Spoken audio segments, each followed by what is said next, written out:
la naturopathie, bonjour, bienvenue sur la chaîne innovnaturopathie.com. Abdelaziz El Mansouri, naturopathe, nutrithérapeute et micronutritionniste certifié.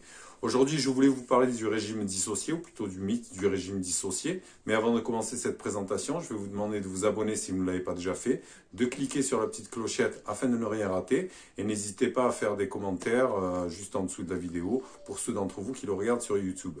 En fait, la croyance de ce régime dissocié est que la consommation de certaines combinaisons d'aliments, en particulier les aliments riches en protéines combinés à des aliments riches en glucides, sont plus difficiles à digérer. Ce qui est, selon cette théorie, censé diminuer l'absorption des nutriments. La combinaison des aliments entraînerait également des aliments à rester plus longtemps dans le tractus gastro-intestinal, ce qui pourrait favoriser les gaz, les ballonnements et tout un tas de problèmes digestifs. Et si les personnes qui recommandent des régimes dissociés ont généralement des recommandations spécifiques sur le type d'aliments à manger en même temps et les aliments qui doivent être mangés séparément. Un exemple de l'un des premiers régimes dissociés est appelé le régime de Hay. En fait, le premier régime dissocié a été conçu en 1911 par un médecin américain du nom de Dr. William Hay, plutôt William Howard Hay. Et ce régime, donc, il a trois types d'aliments différents. Ils sont soit acides, alcalins ou neutres. J'ai déjà fait une vidéo vis-à-vis des régimes alcalins et j'ai déjà expliqué ce que j'en pensais et à quel point je n'étais pas complètement emballé par cette théorie, justement parce que quand on connaît l'anatomie, on sait très bien que bon voilà, tout passe par l'estomac et que on ne peut pas avoir une alimentation entre guillemets alcaline et qui va venir alcaliniser les tissus. Mais je ne reviendrai pas là-dessus. Pour ceux d'entre vous qui ne l'ont pas vu, vous pouvez aller sur ma chaîne et regarder cette vidéo et vous comprendrez plus en détail de quoi il retourne. Donc en fait, ce régime, il suggère que la combinaison d'aliments d'acides comme la viande, le poisson et les produits laitiers avec des aliments alcalins comme les pommes de terre et le riz entraînerait une accumulation de toxines. Certaines personnes suggèrent même que cela se produirait parce que ces aliments nécessitent différents types d'enzymes et qui finissent par se neutraliser en fait lorsqu'ils sont utilisés dans le même repas. Il existe donc 4 règles communes en matière de combinaison d'aliments. En fonction du régime alimentaire combiné que vous envisagez, le premier est de toujours manger des fruits, et en particulier les melons, à jeun. Donc, ou au moins, à jeun ou au moins 20 minutes avant de manger quoi que ce soit d'autre. Le numéro 2, c'est que de manger des féculents seuls ou avec des légumes cuits non féculents. Ensuite, le troisième, c'est de manger de la viande et des produits laitiers, du poisson et des œufs et d'autres aliments riches en protéines seuls ou avec des légumes cuits non féculents. Et le numéro 4 est de manger des noix, des graines et des fruits avec des légumes crus. Et ce sont toutes des recommandations qui ne sont vraiment étayées par aucune preuve. Et la plupart d'entre elles sont en fait des mythes, comme vous allez le découvrir. Donc, un mythe qui ne repose en fait sur aucune recherche, et comme l'a expliqué bien avant moi feu Robert Masson à maintes reprises, de nombreux naturopathes se contentent de gober des sornettes parce qu'ils ne s'intéressent ni à la science, ni à l'anatomie, ni à la physiologie, ni à la biologie humaine. Et je dois dire que j'ai essayé de trouver des recherches sur ce genre d'affirmations, sur les régimes dissociés, et il n'y a vraiment rien. Pour être honnête, c'est assez surprenant pour quelque chose qui est enseigné dans de nombreuses écoles de naturopathie. Et j'ai l'impression que ces types de régimes sont recommandés depuis longtemps maintenant. Et je pense qu'ils ont des racines dans l'ancien type de médecine chinoise où on faisait des associations alimentaires. Donc c'est juste intéressant que cela existe depuis si longtemps et que depuis tout ce temps, il n'y a vraiment aucune recherche sur le sujet pour l'affirmer ou pour l'infirmer. Donc c'est assez dingue. Donc un des plus grands mythes mis en avant par ces régimes dissociés, c'est que les glucides ne peuvent pas être digérés dans un environnement acide. Il y a une certaine vérité dans l'idée que les glucides se digèrent mieux dans un environnement alcalin en raison de l'activation des enzymes amylases. Donc manger des glucides seuls ne les empêchera pas d'être réduits par l'acide gastrique, car l'acide gastrique est libéré lorsque nous mangeons tout type d'aliments et pas seulement des protéines. Nous commençons à produire même de l'acide gastrique lorsque nous sentons simplement la nourriture, que ce soit un glucide ou non. Donc souvenez-vous à ce propos de l'expérience du chien de Pavlov, où on avait fait une expérimentation avec un chien, où rien qu'au son de la clochette, le chien commençait à baver, même sans avoir vu la nourriture. Et on sait pertinemment que déjà il y avait ce processus de début de digestion qui était induit que par le bruit de la sonnette. Donc c'est pour vous dire en fait à quel point notre système est bien réglé et qu'on prépare même la digestion bien avant d'avoir ingéré les aliments.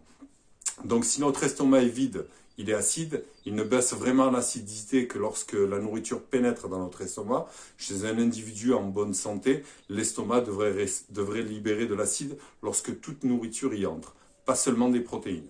Donc cependant, une fois que ce contenu de l'estomac se déplace dans l'intestin grêle, le pancréas libère ses propres enzymes digestives, ainsi que du bicarbonate, qui est une sécrétion alcaline qui neutralise l'acide gastrique, ce qui activera les enzymes pancréatiques qui agissent pour décomposer principalement les glycides et les graisses.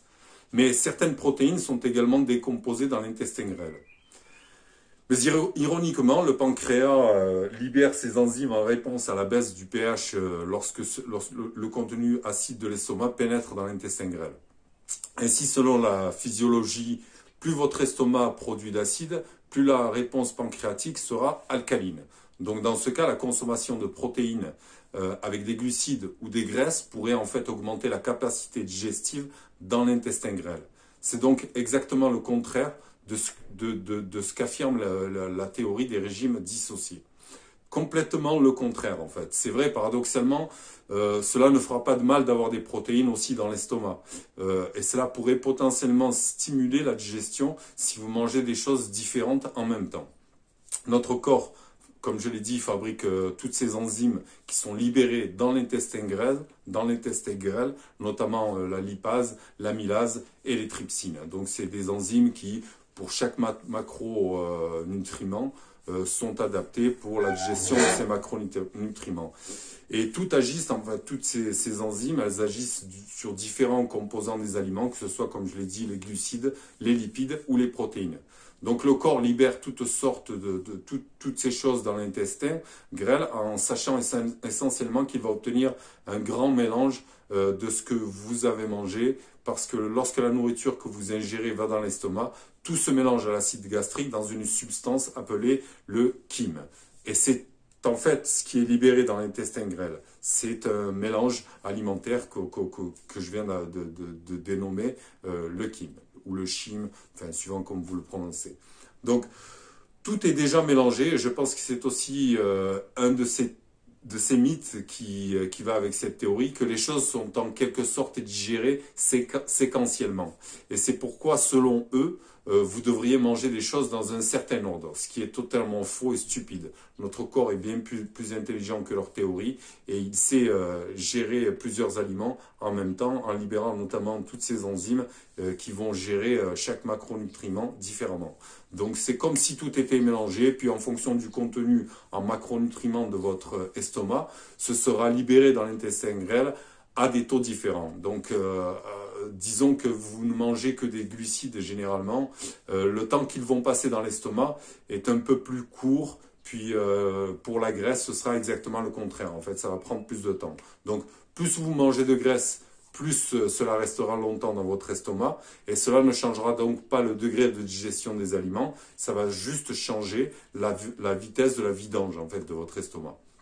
Et cela pourrait être mieux compris, par exemple, si vous prenez l'exemple où vous mangez des glucides et qui sont libérés donc plus rapidement. Dans le même sens, cela va aussi vous fera avoir aussi plus faim et plus rapidement en fait. Donc le problème avec les régimes dissociés, il y a des inconvénients et des avantages à manger des micronutriments à la fois, donc en même temps. Mais il y a aussi d'autres problèmes avec ces recommandations que donne le régime dissocié. L'un d'eux, c'est que nous ne devons manger que des fruits seuls. Cette théorie, c'est bien pour les personnes en bonne santé, mais toute personne confrontée à un problème de contrôle de la glycémie ou à une résistance à l'insuline ne devrait pas manger des glucides seuls. Comme je viens de le mentionner, tout le problème est que les glucides, s'ils sont seuls, sont digérés et absorbés dans la circulation sanguine beaucoup plus rapidement.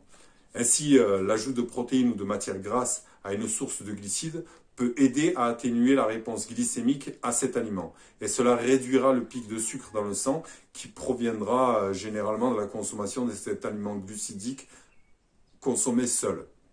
Donc si vous êtes diabétique ou si vous avez un mauvais contrôle de la glycémie, manger des fruits seuls n'est vraiment pas une bonne idée en soi. Donc, mais si vous avez une réponse glycémique saine, je pense que vous pouvez manger des fruits seuls et que vous ne devriez pas avoir à vous soucier de savoir si vous devriez les combiner avec du gras ou des protéines. Cependant, c'est en fait un très bon moyen d'augmenter la sensation de satiété de ce fruit, car vous le mangez avec quelque chose comme si vous le mangez avec quelque chose comme des noix ou du fromage qui contiennent un peu de protéines ou de matières grasses, cela diminuera sa vitesse de transit. Donc je ne pense pas que de manger des fruits seuls soit nécessairement utile, même si je viens de dire que certaines personnes peuvent le tolérer, mieux le tolérer que d'autres. Donc c'est en fait quelque chose que nous apprenons en tant que micronutritionnistes adeptes de la médecine fonctionnelle et de la nutrition clinique. Et c'est aussi simplement la façon dont la physiologie fonctionne avec le diabète. À savoir que vous ne devriez pas manger de glucides purs, seuls, que ce soit du sucre cellulaire ou acellulaire, car cela reste du sucre et cela va engendrer une réponse hormonale. C'est tout simplement une partie du problème, à savoir que vous avez ces gros pics de sucre dans le sang et que si vous êtes résistant à l'insuline ou si vous avez le diabète de type 1, vous ne produirez pas l'insuline suffisante pour gérer ce sucre. Et de toute façon, ce n'est pas vraiment une bonne idée de prendre d'un coup, soudainement, du glucide, cellulaire ou acellulaire, comme je viens de le dire, pur, sans gras ni protéines pour le tamponner. Donc, un autre point, c'est que lorsqu'on mange des aliments combinés, donc des aliments mélangés ensemble et qui ne sont pas dissociés, on a une synergie des nutriments. Je vais vous expliquer ça. Donc un autre problème que pose donc la théorie des régimes dissociés, c'est que certains nutriments sont en fait mieux absorbés lorsqu'ils sont combinés avec des graisses, par exemple. Les vitamines, je vais donner l'exemple des vitamines liposolubles, par nature, elles se mélangent avec les graisses et elles sont mieux absorbées de cette façon. Mais il y a aussi des composés phytochimiques et des choses comme les caroténoïdes qui peuvent en fait être mieux digérées si elles sont mélangées avec des graisses. Donc si vous mangez des fruits ou des légumes sans graisse ajoutée, vous n'obtiendrez peut-être pas autant de ces nutriments que si vous les combiniez avec un apport de graisse comme le beurre ou l'huile d'olive ou des noix. Il y a en fait une étude dans l'American Journal of Clinical Nutrition qui a démontré que les salades avec de la laitue, des tomates et des carottes nécessitent une vinaigrette contenant des matières grasses pour absorber les caroténoïdes mélangés qu'elles contiennent. Et ces caroténoïdes sont importantes car elles sont jugées protecteurs contre les maladies chroniques comme les maladies cardiaques et le cancer. Il est donc très important de manger des graisses avec vos légumes et autres aliments végétaux afin de maximiser l'absorption des nutriments de ces aliments et notamment les caroténoïdes comme je viens de l'expliquer car ils ont vraiment un apport bénéfique pour notre santé. Et une partie du problème avec ces régimes, c'est qu'ils recommandent d'éviter les graisses, surtout avec les fruits, mais aussi avec les légumes. Vous n'obtenez donc pas nécessairement la graisse nécessaire pour absorber ces micronutriments. Et cela ne va pas à l'encontre du fait de manger des légumes, mais cela réduit certainement leurs bienfaits et les apports en ces micronutriments que l'on vient de décrire. Donc pourquoi, après ce que je viens de dire, pourquoi est-ce qu'il y a un tel engouement par rapport à ces régimes? Honnêtement, je pense que l'une des raisons pour laquelle ces régimes dissociés fonctionnent sur certaines personnes, c'est que ces personnes finissent par manger beaucoup moins. Je vais m'expliquer. En fait, quand vous mangez, si vous me proposez de manger une pomme de terre au four toute seule, sans graisse, sans rien du tout, Au niveau du goût, c'est pas fameux. Je veux dire, une pomme de terre bouillie ou alors une pomme de terre au four sans aucun accompagnement, c'est très monotone. Et donc, il n'y a pas l'effet de récompense quand je vais consommer ce produit. Donc, comme j'ai pas cet effet de récompense, je vais pas vouloir en manger beaucoup plus. Donc, cela réduit ma consommation calorique et cela réduit en fait le fait de vouloir manger plus. Donc, cela peut être un problème pour deux raisons. L'un des gros problèmes, c'est que la suralimentation, elle entraîne évidemment un gain de poids, et si cela se produit régulièrement, il y a donc une certaine vérité dans cette équation de calories entrantes, calories sortantes, même si ce n'est pas une image complète qui est, à mon avis, bien trop simpliste que celle de la calorie entrante, calorie sortante. Pour moi, baser un menu juste sur les calories, c'est pas enfin, ce n'est pas pousser la réflexion jusqu'au bout. Mais j'expliquerai ça dans une autre vidéo. Mais effectivement, si vous mangez toujours plus que ce dont vous avez besoin, alors oui, à ce moment-là, vous allez prendre du poids. Le deuxième problème ici, c'est que manger de gros repas rend généralement simplement difficile la digestion. Elle est moins efficace quand vous avez un estomac qui est beaucoup trop plein, parce que votre acide gastrique et les autres enzymes que votre intestin produit sont dilués par le volume de ces aliments, de sorte que votre tube digestif va devoir travailler beaucoup plus dur pour gérer ce volume supplémentaire. Cela pourrait donc être une autre raison pour laquelle certaines personnes ressentent des avantages digestifs en suivant ces plans de combinaison d'aliments. Mais vous savez, ce n'est pas parce que vous mangez moins que vous devez suivre cette combinaison d'aliments stricte. En fait, quand on suit un régime dissocié, le gros problème qu'on risque de rencontrer, c'est qu'on ne peut pas le tenir à long terme et qu'au bout d'un moment, on va se retrouver donc carencé. Certaines personnes ont même comparé des régimes dissociés avec un régime équilibré en servant de calories à peu près 1100 calories. Mais en fait, ils se sont rendus compte qu'il n'y avait pas vraiment de différence entre les deux régimes.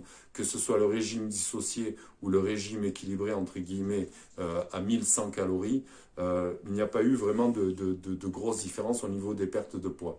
Donc, si vous ne faites pas attention aux calories, vous avez raison. Donc, cette chose qui est un peu bénéfique dans le régime alimentaire dissocié des aliments est juste due au fait que c'est une combinaison d'aliments. Vous ne pouvez pas manger, par exemple, de l'amidon et de la graisse ensemble. Et cela va vous faire manger moins. Donc, voilà le bienfait, grosso modo, de cette alimentation.